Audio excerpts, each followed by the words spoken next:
Okay, back to our example. So we've got the print hello world, and it prints hello world. We saw that for the third time now. So we've patted ourselves on the back that we've written our first piece of code. We're very, very chuffed, but we want to move on a little bit now. So one of the things which is most useful with computers is not only can they output information to us, but we also want to be able to input information into the computer. Now, one of the ways that we can do that, and just bear with me on the syntax. Remember, syntax is just the way in which in code you explain to the computer how to do something.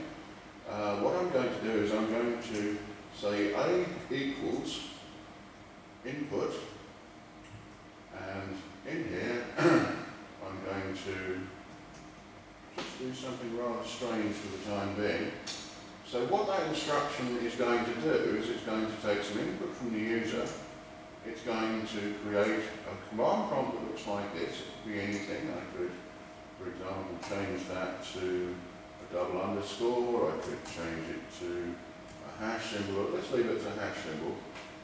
So what I'm doing is I'm saying make variable A whatever the user inputs from the command line. Okay, so let's try that. And you'll notice that there comes my hash symbol on the screen. So that means that it's expecting some input from me.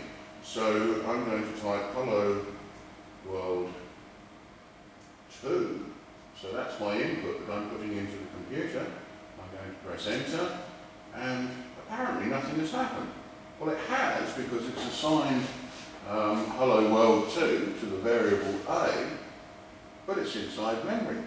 If I now do this, look, and I type print A, because I've created a variable inside the computer called A, watch what happens. It says hello world 2. Now, I remember when I first started coding, I had quite a lot of problem with the significance of these brackets. And Mike, maybe you could come in here and tell us a little bit about, you'll also notice that the colours here are different. So this is purple here, this is green here, this is in brackets. Mike, what does that mean?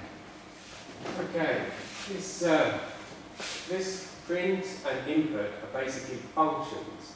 And a function is a piece of code that's stored somewhere else, written as part of a library, as part of your own code. So this is actually part of Python? It's part of Python. This is part of a library that's embedded in Python at the moment.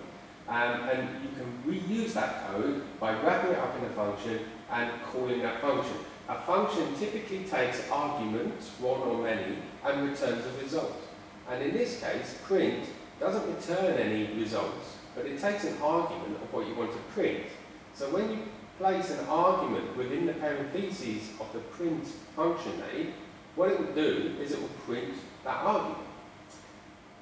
What we've done here is A equals input. Input is another function, and the argument is what you want to have prompting the user to give some input, and the result is going to be what the user has input.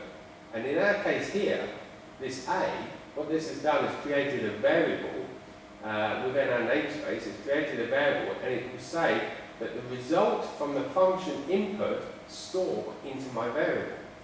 So the input function is called, the argument has taken a prompt for the user, and the user has entered this information here, which is then being stored as the return result from the input function into the variable A.